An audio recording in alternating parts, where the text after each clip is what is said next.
Hello, friends. Okay, so here we are. We are going to do Unit 7, Lesson 3, Quadratic Formula.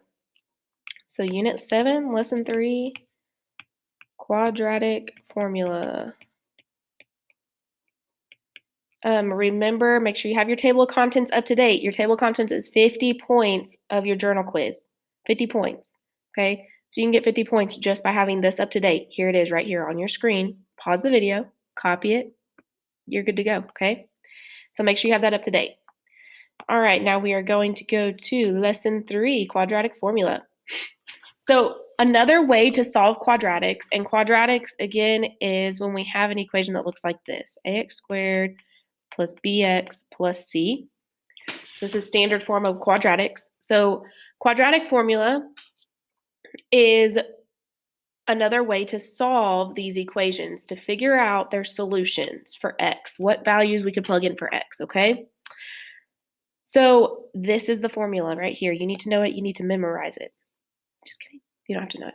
Okay. This is on. Let me grab a formula chart real quick.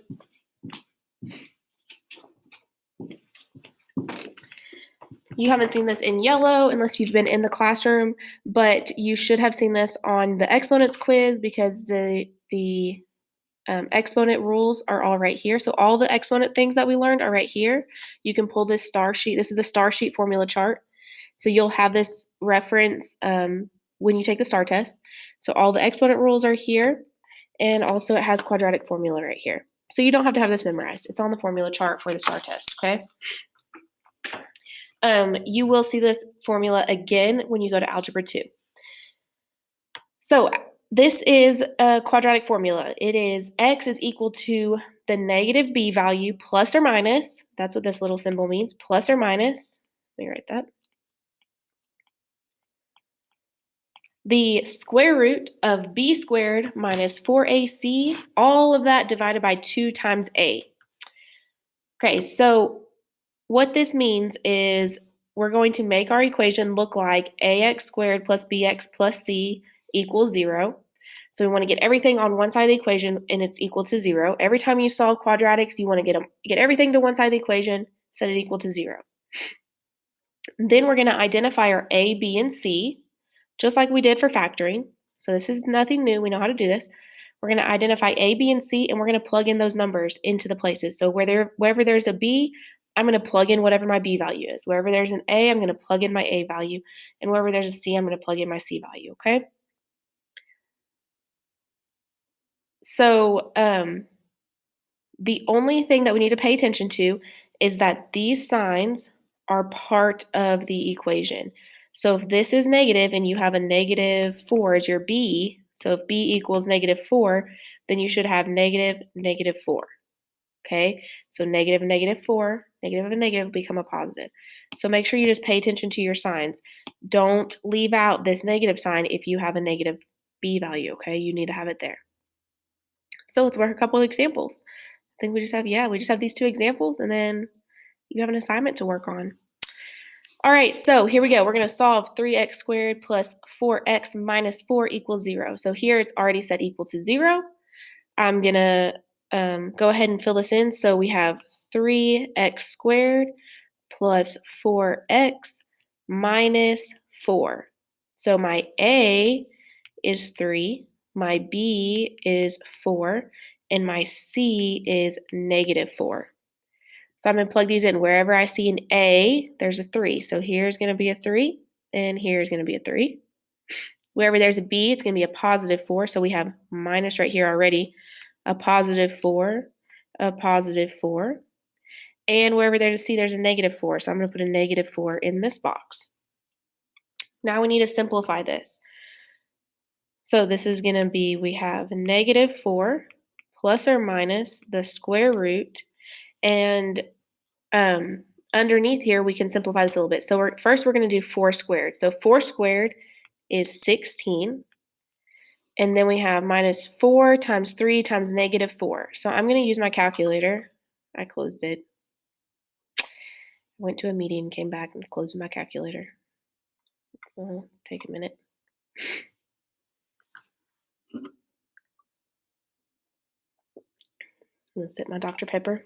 Maybe I'll get promotional Dr. Peppers for saying their name in my video. Okay. So we have, what do we have here?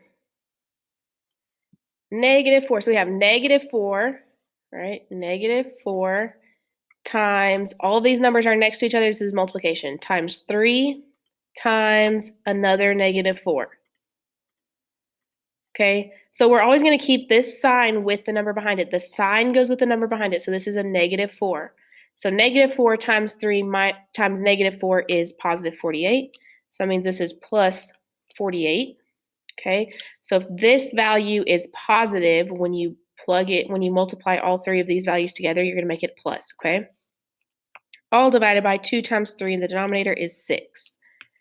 I'm going to simplify this a little bit more. So I'm going to leave -4 plus or minus the square root. And I'm going to do 48. Well, I guess let me do 16 plus 48 is 64, all divided by 6. Well, the square root of 64, remember yesterday we filled in this little circle right here. And the square root of 64 is 8. So I can simplify this a little further. I can say this is equal to -4 plus or minus 8, all divided by 6. And now we have two separate problems we can work. We can do -4 plus 8 divided by 6. We can do -4 minus 8 divided by 6, because that's what this middle piece means, plus or minus. That means I'm going to add it and I'm going to subtract it, okay? So -4 plus 8 divided by 6, -4 plus 8 is going to give me 4 divided by 6. We can move my calculator. There we go. Okay.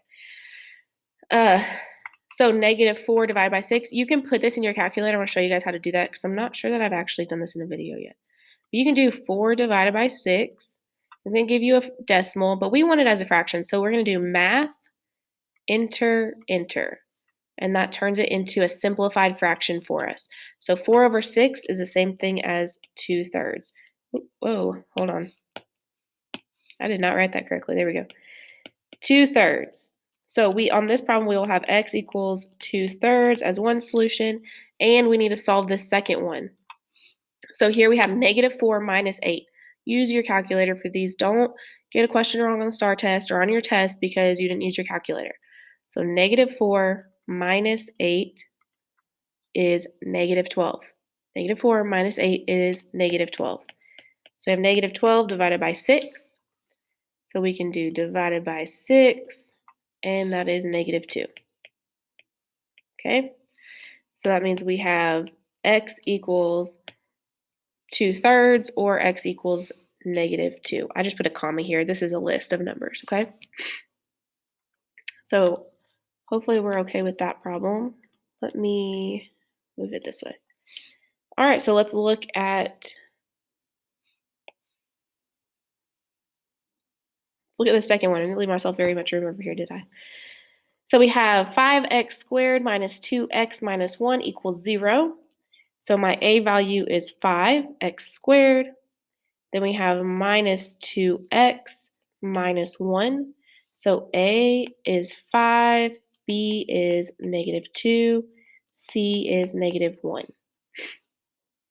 So we have minus our b value, -2, plus or minus the square root of -2 squared, minus 4 times 5 times -1, all over 2 times -1. So we can simplify this. This is going to be the negative of -2. So negative times negative is +2, plus or minus the square root. And this time, instead of doing this individually, step by step, I'm going to put the whole thing in my calculator at one time and let it do all the work for me. So I'm going to do, anytime I put a negative in the calculator and I'm squaring it, I'm going to put it in parentheses. So -2 squared minus 4 times 5 times, again, I'm going to put this negative in parentheses, times -1. Enter. Okay, so I just put all the stuff underneath my square root into the calculator, and that means all of this is simplified to 24. So I have square root of 24, all divided by 2 times negative 1 is negative 2. Okay, 24 is not a perfect square, so we need to use the idea that we learned yesterday. We need to simplify the radical. So I'm going to put it in my calculator. Move my little head this way. Okay, I'm going to put it in my calculator. I'm going to clear this. 24 divided by alpha x and second graph. This will be in my table. Again, I'm looking on this column right here. And I'm looking for my biggest perfect square. So my perfect squares are the numbers we talked about yesterday on our little circle, okay? So the biggest perfect square, 24 is not on there, 12 is not on the outside of my circle, okay? 8 is not a perfect square, 6 is not a perfect square, and then we have 4. So 4 is the biggest perfect square. So I always look down the y column for these. 4 is also over here, but you want to make sure you get the biggest possible one. So look down the y column, go from biggest to smallest, okay? Find the biggest perfect square that you see over there. So that means this can simplify. That's 4 times 6 gives me 24. So we have 2 plus or minus the square root of 4 times 6, all divided by negative 2. We can rewrite that as 2 plus or minus the square root of 4 times the square root of 6 divided by negative 2, which is 2 plus or minus the square root of 4 is 2 times the square root of 6, all divided by negative 2. Okay, I can simplify this one more time. So I